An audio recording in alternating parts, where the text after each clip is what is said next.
Welcome back, everybody. We're here for another episode of Comeback Stories, and today's guest is Mark Groves, a human connection specialist and the founder of Create the Love. He's a bridge between the academic and the human, inviting people to explore the good, bad, downright ugly, and beautiful sides of connection. He's an emotional translator, empowering people to give words to their feelings, step into courage, and create a life and love they'll look back on with a resounding fuck yes.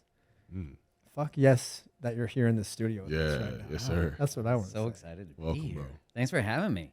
Yes, this one really means the world to me and to us. And man, I've been following you for so long, and just to have you here in the flesh, you know, I usually do this at the end and acknowledge people, but you have made such a tremendous impact on my life in so many ways. I met you really briefly at Wellspring back when I was years ago. Yeah, in a relationship, and then navigating through that relationship, leaving that relationship, and I felt like you were always there by my side, walking me through that. And here we are today, man. Yeah, It's an honor, man, and thank you. I receive your words fully. yeah. I don't know if you'll ever truly know the impact that you're making in this world, and I'm just saying from my experience personally. So that should be acknowledged.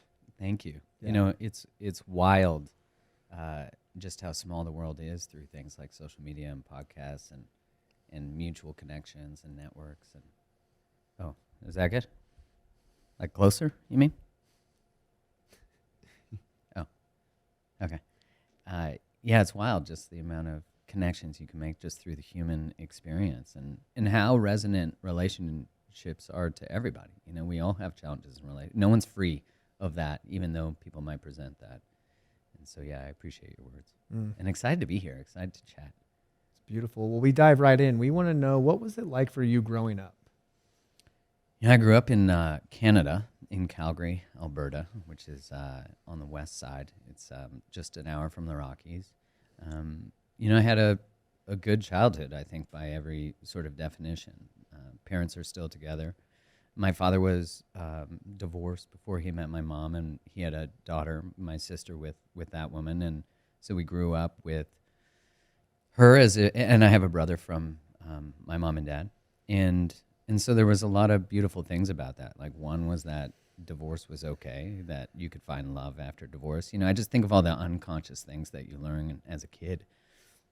One thing that I think kind of maybe set me ahead in a lot of ways was that my father was really the one who spoke to me a lot about emotion and around connection and relationships. Like, there's so many memories I have of sitting on the couch with him and him asking me questions about my relationships and how I was feeling, and often sharing.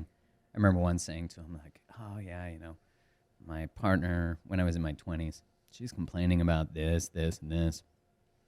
And I told her if it's so bad, she can just leave. And my dad was like, no, what are you doing? And so, you know, he gave me advice then that every relationship is a separate organism, and it must be nurtured as such. And I didn't really understand it then, but I do now, and I recognize how important that advice was.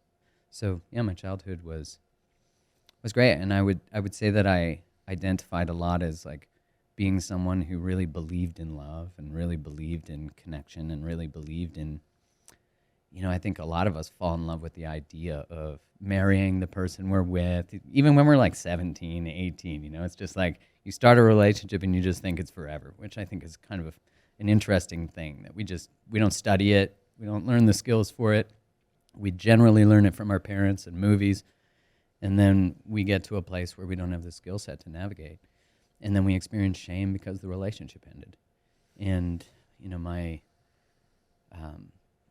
belief in love sort of, I would say, dissipated in the first couple relationships that ended with infidelity, and I didn't have good boundaries, and I realized I didn't realize till I was a little bit older, but that I was kind of a doormat. So, you know, I was set up well, but I don't know. I don't know where I kind of missed the boat on some of the relational skills. Can you trace back to like an early memory of pain? Yeah, I can, a few. You know, when I was in grade 5, I kind of put on a little bit of weight. I I think that was due to having an allowance and having a 7-Eleven near the house and finding what we call like 5-cent candies, or chocolate milk. And I can't really source where it came from, but I started to put on weight, was playing sports at the time, quit, and I felt the experience of like not having social inclusion. I felt, especially as you get into like grade 6, 7, 8, so like 10, 11, 12, 13, I started to notice the social hierarchy be created and me not not maintain any position near the top, but all these people that I was friends with did. And so I started to feel not included, and I really felt the impact of that. I think if you couple to that, my nickname as a kid for my brother was Sensitor, because I was sensitive, and I guess if I was a dinosaur, I'd be Sensitor. And at the time, I sort of trace it back as thinking, oh, it was funny, I laughed it off. But it wasn't. There was an experience that I think men have especially, that sensitivity is shamed. And certainly the thing that the world asks of men most, or what relationships need from men most, is emotionality and emotional fluency. But yet what the world says men should not have is exactly what we ultimately need. So I'd say those two experiences, the absence of belonging, I think, especially because what it traced forward to in my adult life was the desperate desire to belong, the desperate desire to have self-worth and significance by people-pleasing and being chosen. Man, I was just talking about this right on the show before this. Like, my thing was like not being black enough. That was my early pain. I'm just like, man, like how do I can't change the fact that I'm black, but I'm not black enough. So I'm just walking around like in this shell, like feeling like a fraud. Mm-hmm. So just through achievement in football and grades and, trying to woo girls over and do all these different things, like that was how I went about trying to find my identity. And even going into the NFL and having all these, this cool life on paper, it's like I'm 30 years old and trying to, peel back the layers still and detach myself from people pleasing, because it was ingrained in me at such an early age of like, I read it on your website. You said talking about the life that you were taught to want. Mm-hmm. Like that was me. Like I was taught to want football as success and performing well, and I wasn't taught anything different. And now I'm still unlearning just on this 5 years of looking inward. But it's people pleasing can still be just a big force in my life.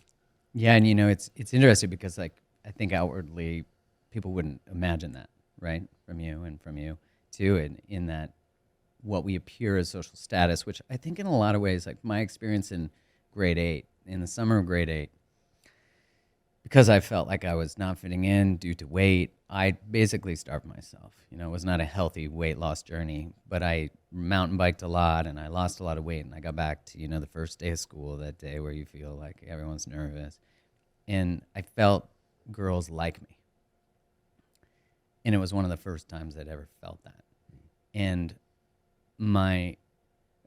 it felt good, there was also a part of me that was like, I haven't changed. Like I'm still the same person.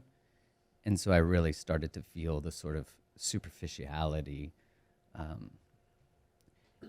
And I sort of endlessly pursued that, endlessly pursued fitness from that perspective. So it wasn't necessarily a healthy intention, but I started to move up the social hierarchy. And, then you just start to place your worth in things. Like I'm so grateful that Instagram didn't exist when I was a kid, right? Because, man, it's so easy to put your worth in a like button in the type of posts that perform. And that can be true today, too, for the work that I do. But, yeah, it's we're all wired to want to belong. Gabor Mate talks about that we have two needs. We have the need to self-express and be authentic, and we have the need to belong. And when self-expression threatens belonging, belonging wins. Till it doesn't. Till we experience the pain of disconnection from ourselves, our values, our integrity. And I think that in a lot of ways leads to addictions, to treat the pain of an unfulfilled self, an unlived self, someone out of integrity, not living in their potential and their values. And we have this perception of status, we have this perception of belonging, but really it's sort of superficial and empty. Even our relationships, when we're operating from people pleasing, are manipulative for the people pleaser too. You know, my friend Terry Cole, who's a psychotherapist, says that the small part of us is colluding with the small part of them, and I really think that's such a brilliant way of seeing it. Why do you think specifically men try to pretend to be someone they're not? Well, I think you get a lot of value from it. You know, when I was a big believer in, you know, when I was young and I was like that, believing that I could love all out, and I was very romantic in my ideals, buying roses for 1 month anniversaries, you know. When love and like that experience, you know, it's not like I'm going to the locker room when I'm playing soccer or whatever and being like, oh man, monogamy is really killing it. Like I'm getting deeper with my girl and like we're talking about more stuff. You know, the locker room talk is not about that type of depth. And when I experienced heartbreak, really unconsciously, I created the narrative in my mind that when I love people, they hurt me, they betray me, I lose myself. And then I had never really even had a one-night stand. I'd never just kissed a chick randomly. And one of the breakups occurred about 3 weeks before Halloween, which breakups before Halloween, not a great idea, you know, because Halloween's such a disaster. Oh, yeah. Everyone's dressed as like, you know, in their best, the most provocative nurses, the most provocative everything. And, oh shit, sorry. I missed that button. And I went out, and I'll get back to your question about why I think this is true. I went out and I got wasted. I made out with 3 chicks on a dance floor. I then brought a girl home for the first time in my life to my parents' house. First rule of one-night stands: don't bring a girl to your parents' house. That's pretty standard. And you don't even need to know that one. That one's obvious. But apparently I didn't read that one rule. And I told her all this stuff. I was, you know, like, I'm going to do this. This is going to be amazing. And then I go to have sex with her, and I can't get an erection. And this has never happened to me in my life. Like, all systems are go, you know, like a pilot. I'm like, all right, this should be working. And that felt very weird to me because the next day I didn't know how to process that. I didn't have anyone to talk to about it. And what I discovered was that if I drank enough, I could drink away my values. I could drink away my grief. You know, the grief of that breakup was devastating, but I didn't know how to be with it. I didn't know no one had modeled that for me. And even as much as someone might have said, how are you doing? Are you okay? I desperately didn't want people to see that I wasn't.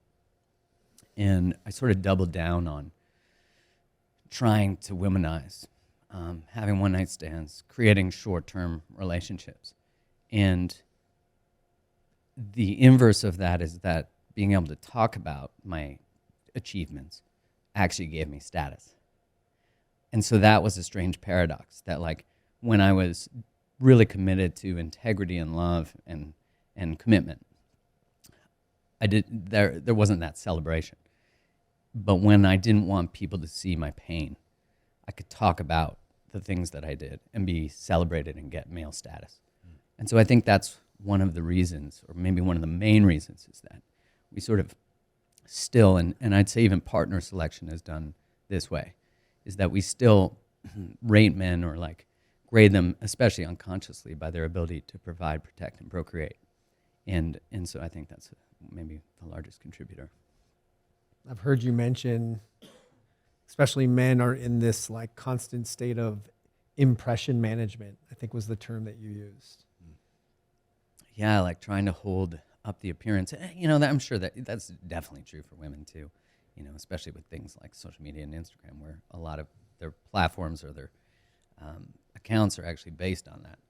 But yeah, men, there's Brene Brown talks about a research that when a man cries, a woman actually loses respect for the man. Like he becomes less desirable. And, you know, you want to express, you know, you'll hear this sort of narrative that we want men that are emotional. And yet, very often, when we express emotion, that is actually shamed. And maybe not explicitly, but it does become evident. Ultimately, men want to become like the men that women choose. I mean, that's ultimately how it works. And I think that when you start to really connect with emotion from an integrated place, which that doesn't happen initially. When we talk about like nice guys finish last, nice guys, that behavior, there's a book called No More Mr. Nice Guy. And in it, the author talks about, Robert Glover, he talks about how nice guys are actually anything but nice. Because the kindness is people-pleasing in order to get something. So it always comes with a secret contract. And I think that image management of like, I've got my shit together, don't worry about me, because we don't want to be seen as having, kinks in our armor. But yeah, we're all walking around needing to be witnessed. You guys, I've listened in your podcast talking about intimacy. It's like, into me see. That word is so powerful when you think about it. And I think all men are desperately desiring to be witnessed. That's why it's so powerful to have male friends that you can talk to these things about. Because really, that's really the permission I think we're looking for. What do you feel? I know I've mentioned men a couple times, but as you brought up the impression management with women too, especially on social media, what do you think the psychological effect of that is? Because it's hard not to, as a man, it obviously will come across my feed, but I have a different perspective on it. I'm like, wow, this is like your life. There's probably a little bit of judgment in there. There's also some like compassion. So I'm just curious your take on that. Yeah, it's kind of ironic that the thing we really identify with is imperfection. Like, look at what we love reality TV. We love when celebrities fuck up. We love all that shit. But then when we present ourselves to the world, we want to appear as if we've got our poop in a group. And when when you think about it, like it's Jonathan Haidt and Greg Lukianoff, they're the co-authors of the book Coddling of the American Mind. And they talk about, like, ultimately, how did we get here today? Like, how did we get to this place where we have no capacity for dialogue? We're canceling any opinions that we don't agree with. And he talks about how if you look at, and I'm not sure I'll be able to like give accurate, specific details of re-quoting and retelling the book, but in it, they talk about how girls try to commit suicide more than boys. But boys are more successful because they choose more aggressive ways. And so he basically said that if you were to give a gun to boys and girls, more boys would die. They're just more prone to that. And we see that with little boys playing with sticks and all that kind of stuff. And he said, but the way that girls, especially teenage girls, manage social anxiety and problems in their social group is generally through social influence, like bullying, social consequences. I said, if you were to create the perfect tool for that, it would be social media. And so I really think about that a lot, because if you look at the rates of anxiety, depression, and those things, it has gone up at a greater rate in girls. And I think that's really due in a lot of ways to social media. And what do we judge women on? We basically rank them based on appearing fertile, right? Like from an evolutionary lens. It's like butt implants, that's because of hip to waist ratios. Lip injections, that's because swollen lips means aroused.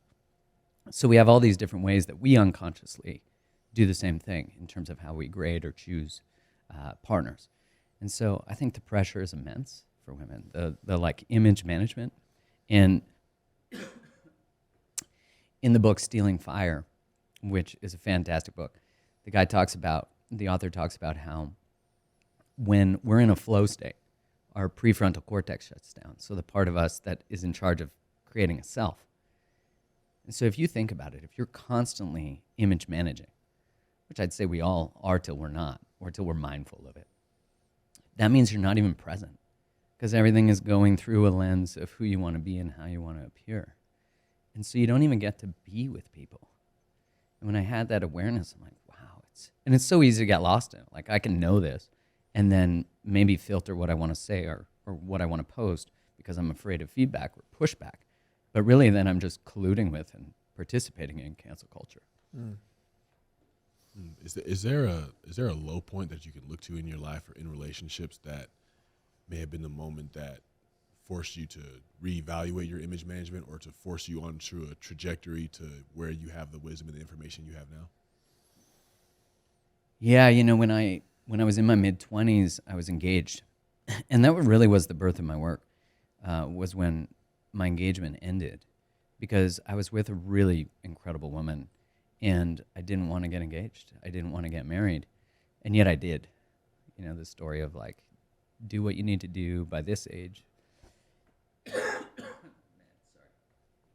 And it was in the ending of that relationship, because at the time I was a pharmaceutical rep, and I was really studying how do you influence behavior, how do you manipulate behavior. And I wondered, why am I so good at talking about everything but my feelings? Like, why am I so good at relationships but not romantic relationships? So I started to study relationships. And when I was 30, that was 27 when my engagement ended. And when I was 31 or 32, I'd been dating this woman, and I wanted to break up with her. And I'd made a rule after my engagement ended that I would have every conversation I didn't want to have.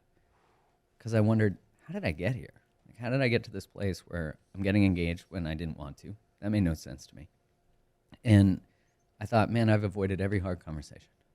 Like, I ran from every hard conversation. I just let life and fate work itself out. But I wasn't an active participant. And at 32, I remember, or 31, I remember wanting to break up with her, and I'm thinking, all right, I made this commitment. I got to have this conversation. And I delayed the conversation. And 3 weeks later, I broke up with her, and she said to me, "You knew this 3 weeks ago." And I was like, yep. She was dead on. And she said, "And you made me invest deeper in this relationship, knowing that." And I was like, oh, wow.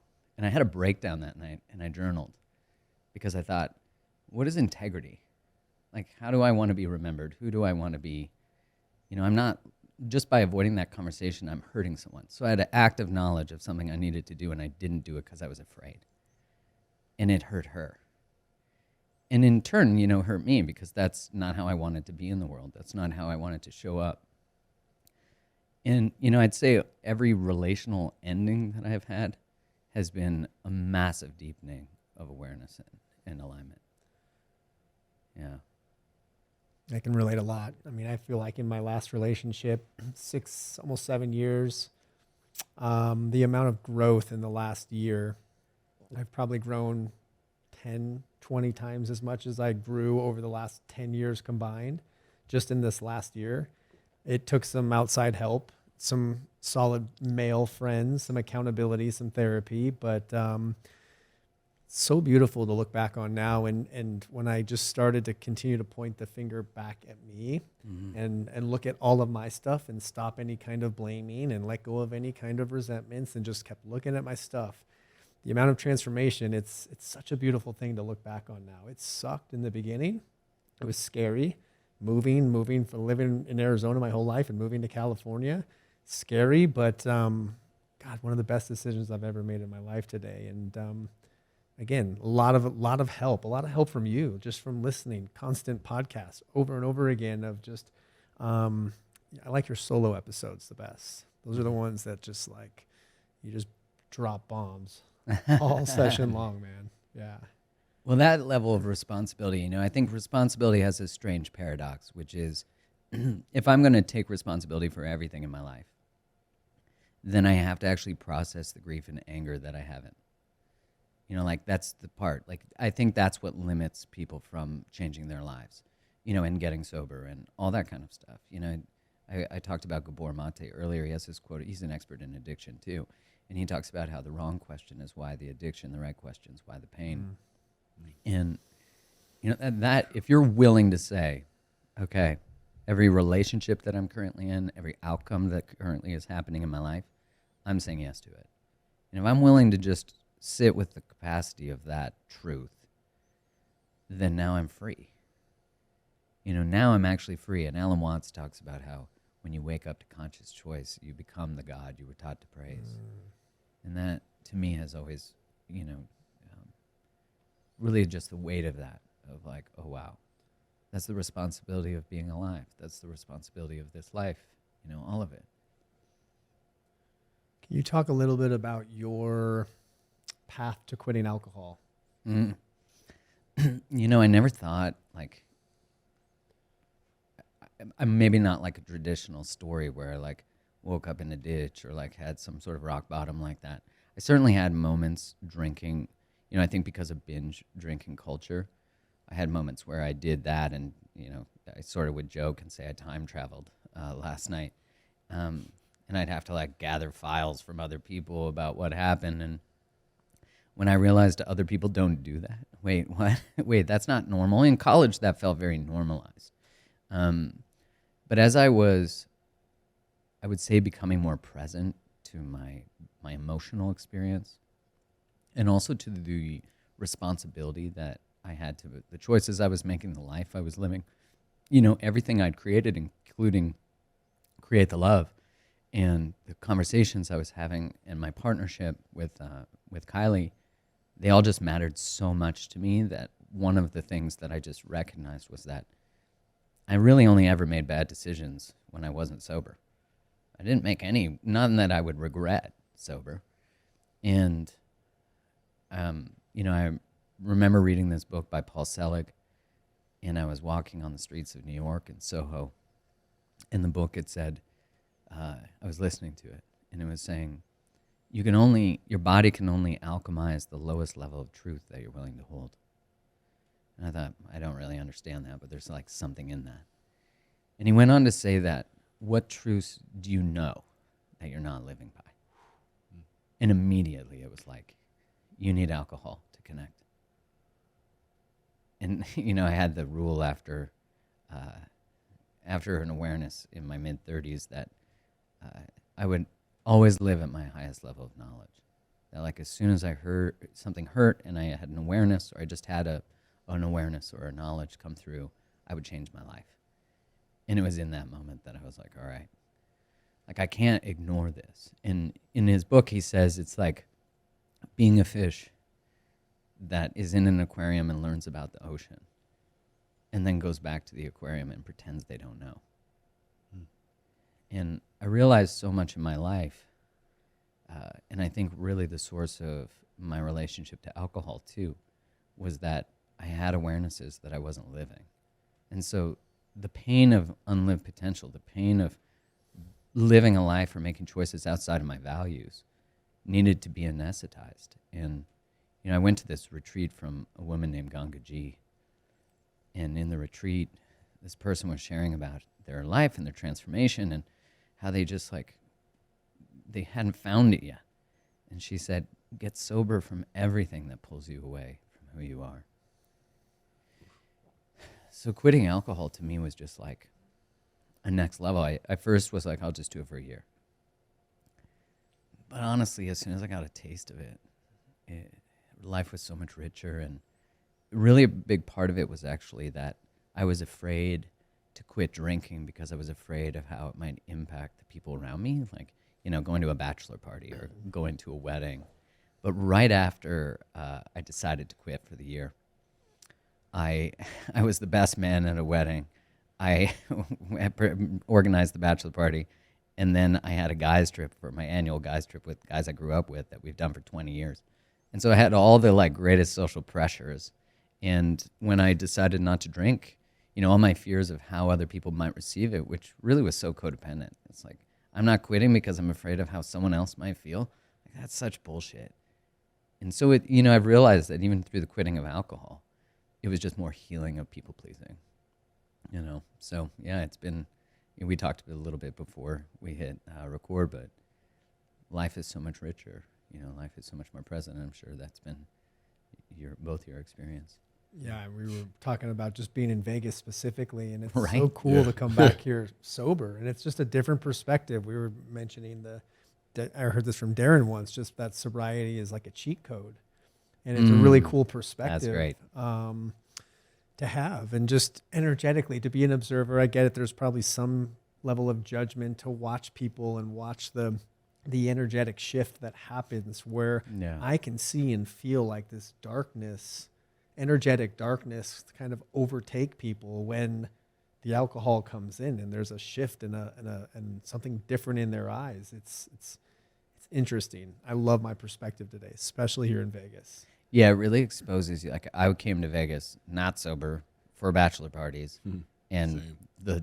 the darkness did take over, But it's so normalized, and that's the thing is like the abuse of substances, addictions to things like social media.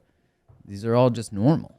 So like when you decide to do something that's abnormal, but is good for you, it really does challenge people pleasing. It challenges belonging because like if all the people you hang out with get trashed all the time and let's just say womanized, and all of a sudden you decide that you don't want to, well, now it potentially costs you group membership. And then you realize that really it doesn't, and if it does, then it's not your group. Because, I've been thinking about this a lot recently. Who wouldn't want you in your fullest expression? Like, what relationship would not want you, like, in your values, fully expanded, moving towards your dreams, fully expressed, boundaried, feeling psychologically safe, emotionally safe? Like, what friendship, what romantic relationship, what parent-child relationship, what brother, sister, cousin wouldn't want that? Like, to me, it's wild to think that that's what we're holding back when that is only a gift to the world. It's only a gift to a romantic relationship, but it's terrifying when we think that our growth or the person we're in relationship thinks that our growth will pull us away.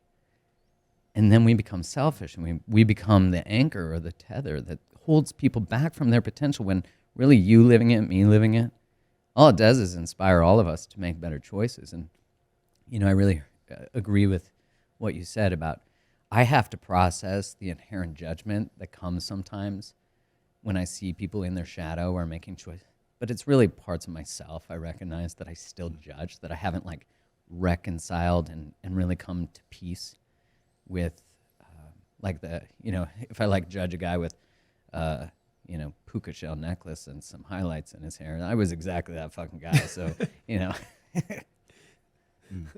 What are I love what you said about the rule of need to have every conversation that I don't want to have. Do you have any more like practical things somebody can do to break free from people pleasing? Asking for a friend here. Yeah. Yeah, well, as I share it with you, I'll continue to share it with myself. I think it can be helpful to understand the pathology of where it came from. Usually it comes from our childhood, but that's not always true. And that people-pleasing is actually a very protective behavior. It's not to be villainized. I think that's the hard part, is that we have a hard time holding compassion for the behavior because then we don't know how to do that and not feel some sense of shame that we've been a people pleaser. But really, shame inhibits us from accessing the grief of people pleasing.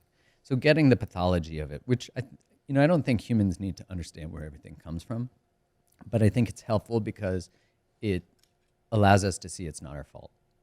So I'd say that's the first part, is to approach the acceptance of it from a place of compassion and curiosity. The second part is to recognize, what are you afraid if you begin to speak the truth? Like, what are you afraid of?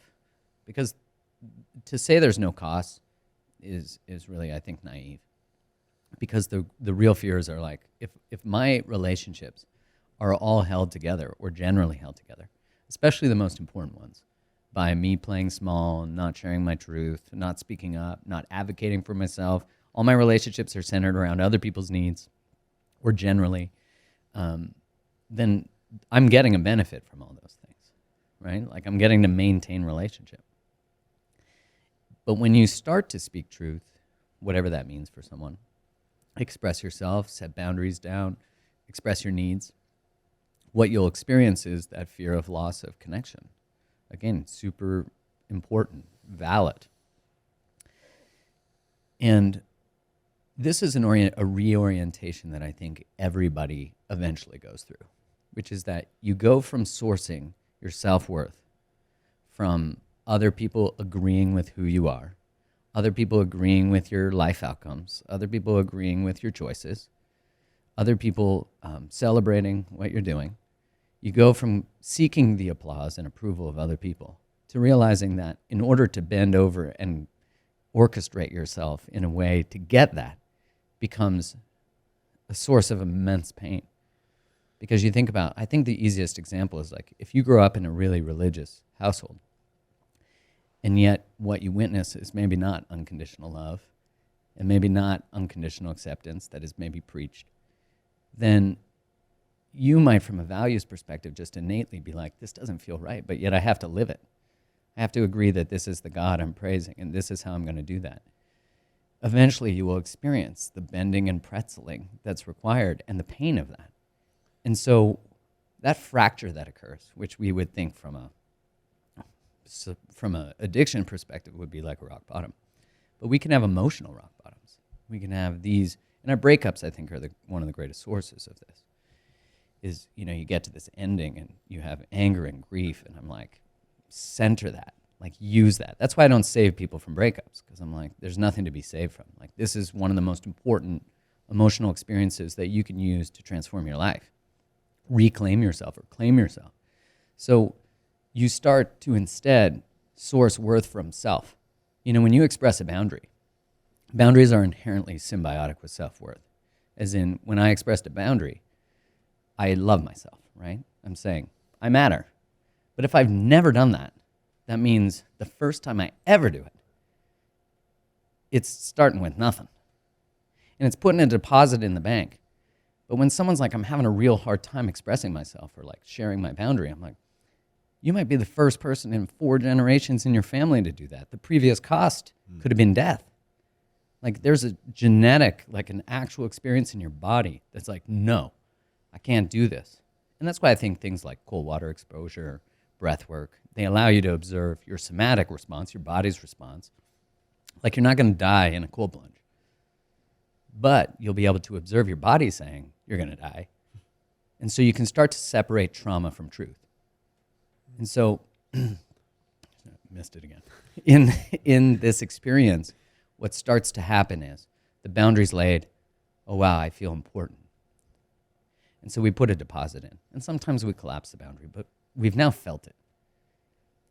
And then the next one I lay starts on a bed of self-worth. And I go from expressing myself and seeing like, you don't share how you feel or share a boundary so the other person approves of it. You share it to hear your own voice. And that's actually the people mostly, and in addiction circles we talk about, it's about progress, not perfection. That's exactly it. It's like we are addicted to the outcome, but the outcome is actually not what matters. The journey does. And so that journey of self-expression, of all that stuff, so like to let go of the people-pleasing comes from what, I've heard both of you talk about, which is approving of yourself, like pleasing yourself. Most people choose relationship over self. So, they prioritize connection to other over connection to self. And there's inherently a thought just from their conditioning that there's a cost. And then there's other people whose reaction is the cost is relationship, and they preserve self. So they're like an island. And usually the people who abandon self for relationship pursue the people who are islands, because that's just enough to piss you off and to make you go crazy. But yeah, and so what happens is you start to see and start to create relationships that actually celebrate self and include self. And then you only want to be in relationships with other people who prioritize self, if that makes sense. Yeah. No doubt, man. Yeah, because it's like, somebody like me, oftentimes I found myself knowing that just showing up really as who I am, the most authentic version of myself, will do the people-pleasing on its own, but I'll still find myself in a place where I'm like, I have to have these calculated acts, or, I have to make sure that I coordinate everything to where I please a person. But it's really like, if I can get to the place where I am secure in myself and I know that me just being, existing in that space any people-pleasing that needs to be done will happen by way of me being that version of myself. It's it's sometimes I find myself in that area where like I know that I'm like, yes, like I get it. But then sometimes I'm just like not getting it. Yeah, which I mean is part of the experience, right? It's like the human experiences. You're gonna move out of integrity to know where integrity is. You're gonna throw yourself under the bus to know where you do that. And again, it's always that orienting towards it with compassion. And once you learn it, don't repeat it. Right. Because I think that's the source of pain that most people have is they do it, they gather information that was self-abandoning or that didn't feel good, and then they stay in the same pattern, which, as I said, previously, you can't pretend you don't know. And that's the trick. It's like you can't undo a lightning bolt of awareness. You can't pretend you're not awake anymore. Like all that's, you can't pretend you don't know the cost of not loving oneself or not being in healthy relationships. It's to pretend that you don't know the cost just will again feed the desire for addictions.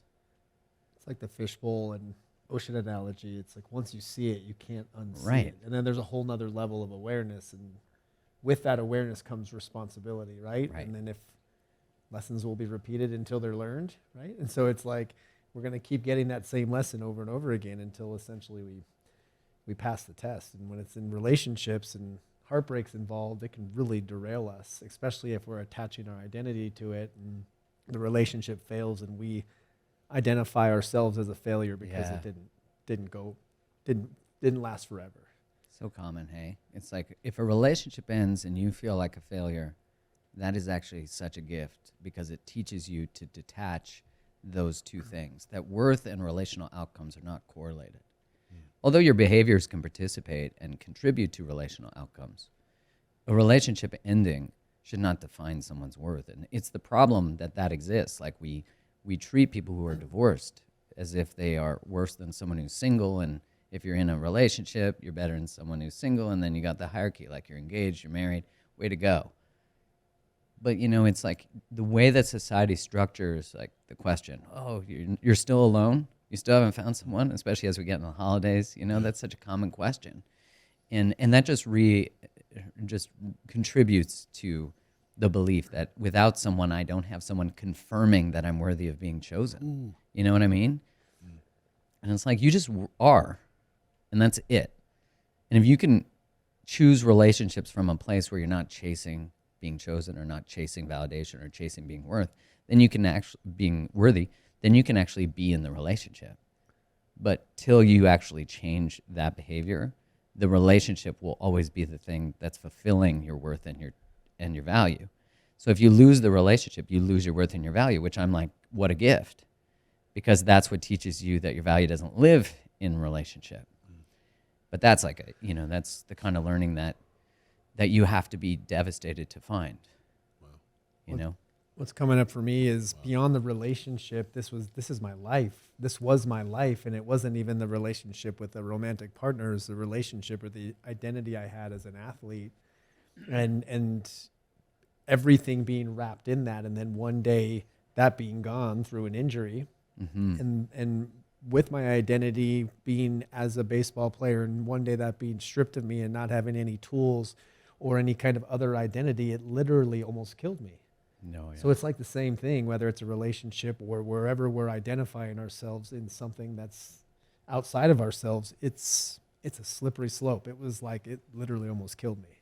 Especially when it gives us status and worth and value and joy, right? Like, I know lots of professional athletes that when they retire, they don't know who they are anymore. And that makes sense because their whole lives have been spent doing these things. There's social status. There's all these things. And there's actually nothing wrong with some of those things.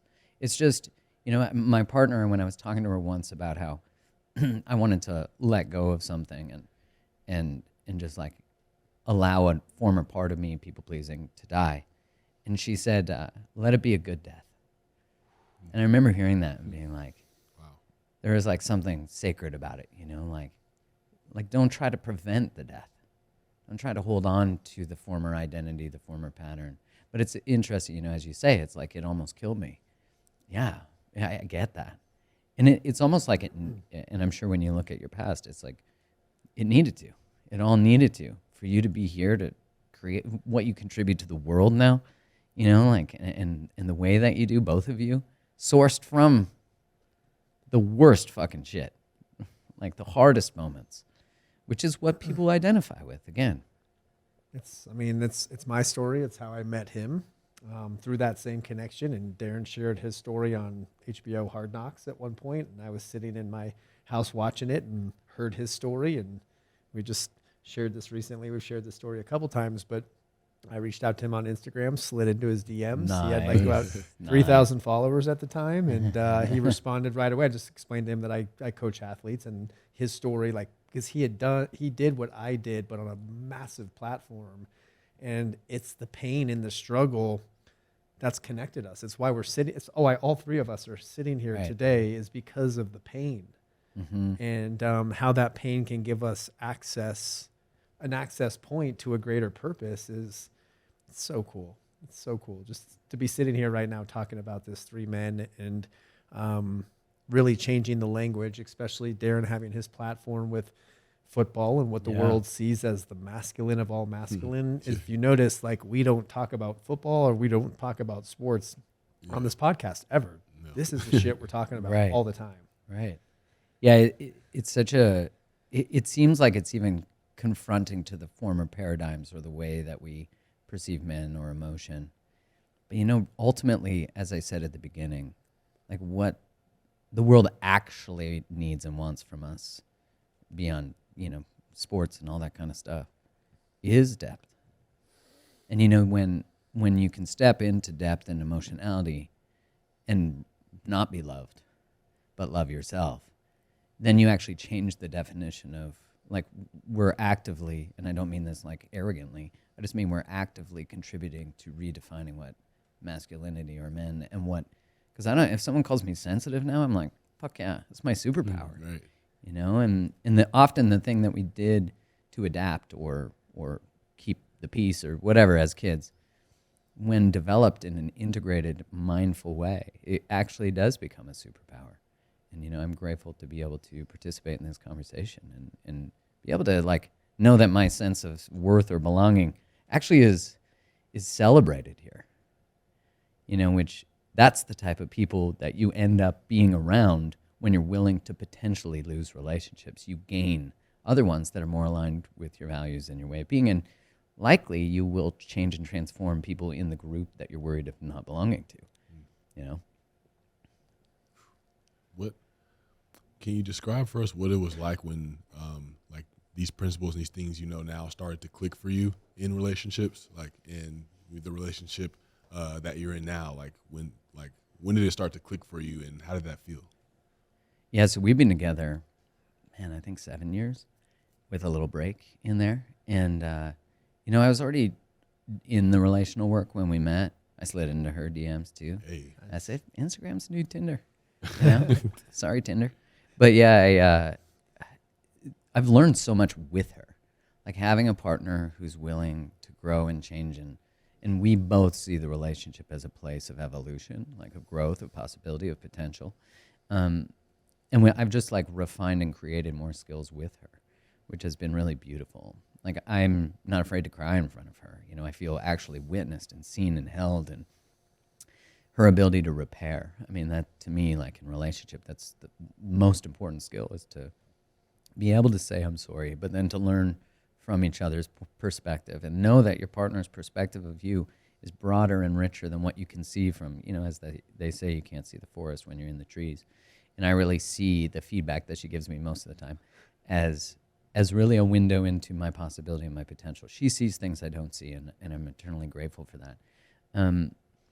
My partners in my 20s did not get this version of Mark, you know, and he just wasn't available. I had to go through all of that, and I was terrified of actually being loved, you know, and actually being chosen by a woman, you know, and I basically ran in all those relationships from women who really could love me.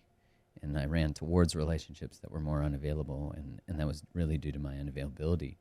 So, you know, the real change, I would say, probably came in my early 30s, and that I'm 44 now. It came in my early 30s where I started to think about relationships differently And it's interesting to think about the relationships that I had with people in my 20s when I was in a 5-year relationship that I got engaged, but outside of that, I very much spent a lot of my time in shorter term, casual encounters and short-term relationships, friends with benefits, that kind of stuff. And really the way that I was perceived by friends and people was that I wasn't a place that you went for commitment.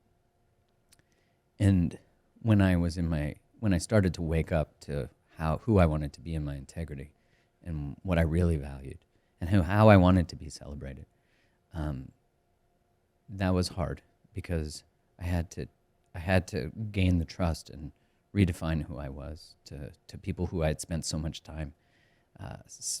I'd spent so much time convincing people that I wasn't hurting inside, I wasn't sensitive, that I was fine and everything was good and I was always smiling. That I actually had more depth. And, I felt rejected by a lot of friends in that time. I moved away to Vancouver. When I moved to Vancouver, people say, like, you're moving and running from your problems. Yep, absolutely. I moved. But the gift of it was that I was no longer surrounded by people who I'd spent that time being someone else, being who I was, previously, with all the masks. And so I got to just take them off, and in a way that was very liberating. But then when you go back into former relationships without masks, that was really interesting. And as I was saying, they were like, I felt rejected by them in a lot of ways. Not everybody, but some people. And I realized that was really very martyry of me, very victim-y of me, because I'd never actually spent any time informing them of my authentic self. And so I spent a lot of time feeling rejected, but probably in the last 5 years, I've had the awareness of like, oh yeah, I didn't even give them the window into my transformation. Your current relationship feels like a very safe space. Safety is just something that's been coming up a lot for me, and cultivating and curating that safe space in whatever the relationship looks like. Can you just talk about the importance of safety in relationships? Yeah, I mean, from a just developmental perspective, as kids and as adults, we're constantly unconsciously asking the question, am I safe to be myself? That's happening all the time. And in psychology, they'd call it like your attachment system. Your attachment system's like a radar, and it's with every relationship, not just your romantic relationship. As a kid, it's really framed sort of with your primary caregiver. And there's a correlation to your childhood attachment style and your adult attachment style, but you can change it, and there's so much available information about attachment styles and all that kind of stuff. But safety, and if you look at even the key to healthy corporate cultures, is am I psychologically safe to be myself? So you see in families and any human system, that's just an essential thing. And yeah, in ours, that has been, I appreciate that observation. It's certainly been true. There's so much safety. And, I was just recording a solo episode yesterday and talking about how, like, I don't have the map to my relationship. Like, I have no idea what I'm doing. I've never been in a relationship like this. I've never witnessed one. I've never read a book about it. And so I feel very much like I'm like got a spotlight, a headlamp, and I'm in a cave, and I'm figuring it out with her. And the beauty of that is that I'm living a relationship and experiencing love that I've never touched before. And that, when I think about that, that just feels like such an honor. And every time that I take something that I fear I'm going to be judged for or I have shame about, and I bring it to her, she holds it. When we first got back together, I was feeling the call to move back to Calgary. And when we first started dating, we had both made this declaration like, I'll never move to your home city. Like, I'll never move to Vegas. She'll never move to Calgary. And when we got back together, I had this terrifying feeling of like, I've been having this feeling of moving back, and I don't want to tell her because she said this at the beginning. And look at me, now I'm living in Vegas. We also live in Calgary part-time. And she said to me when I told her, she said, I trust your knowing. That was it. I said, I've been feeling this. And she just goes, I trust your knowing. I can support that. And I was like, wow.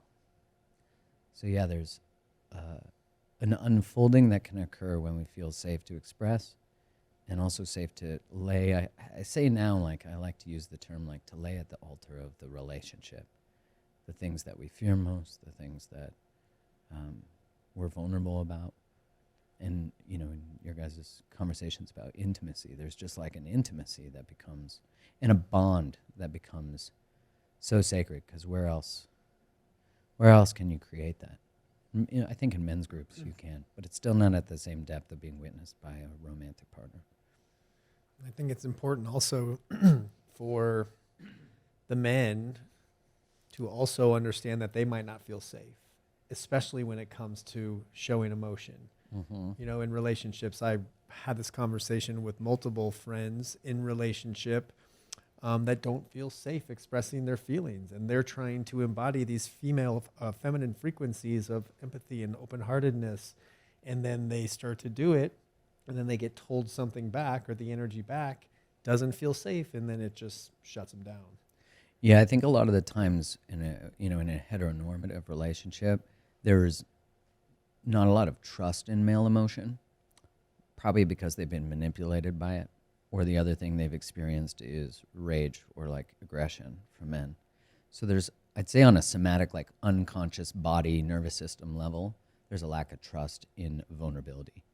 Because I think I did this when I started to learn about vulnerability, I started to unconsciously use vulnerability to create connection. And it was manipulative. It was contrived. I didn't know I was doing that till I realized I was doing that. And I think, you know, you can witness that a lot when men learn the language of spirituality and vulnerability and emotion. They actually use it to use women or to create relational constructs where it's like, if you were conscious or awakened, you'd want this, like polyamory or whatever it is. And no criticism of polyamory if that's your jam, just an example. But yeah, there's that. And I also think that if we're looking historically, women tend to consume far more emotional content, learn far more emotional things. Harriet Lerner, the psychologist, talks about the reason that is that every subordinate group has to learn the needs and nuances of the dominant group for survival. You know, and that being true of black people, white people, right, and true of women and men, right? Like that in order to survive, there has to be an understanding of how to dance with and be on eggshells around men and manipulate, but not in a bad way, but in a way that like is really about survival.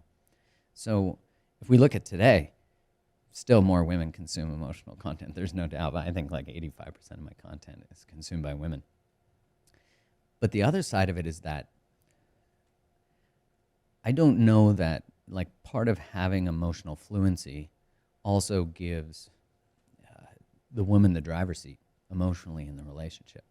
And when a man can meet them in that space, they often don't know what to do with it.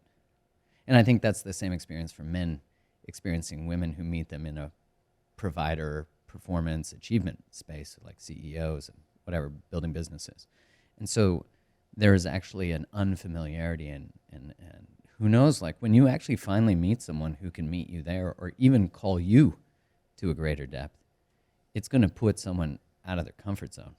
And if you've spent your whole life coddling men, you know, lowering your own emotional capacity to meet theirs, and all of a sudden you got a man who's like, I'm open-hearted and I'm ready and I'm fierce and I'm going to love you. And they're like, what's that crying stuff? You know, like, we don't do, you know, I think there's a lack of trust in it, and there's, you know, there's probably a lot of beautiful layers to it. Man, we could go on for days. Like, I'm sitting here taking notes, just soaking it all in. I just appreciate just the energy you embody, man.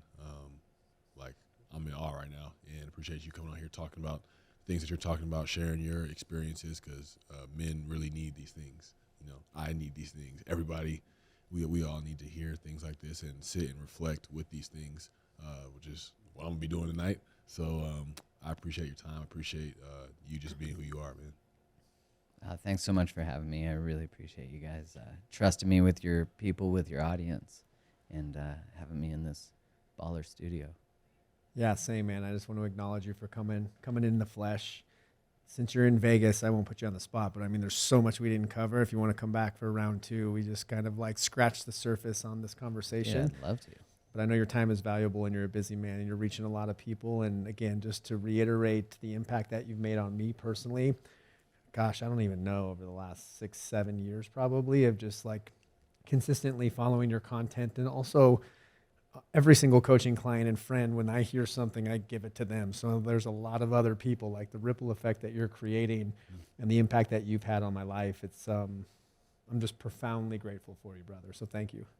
Well, thanks both of you for having me, and as I said, trusting me with your audience, and thanks for the work that you both do. And I'm down for a round two. Yeah, I Cool. appreciate it. Thank you. Trust is easy. So thank you. All right, we're out. All right, peace.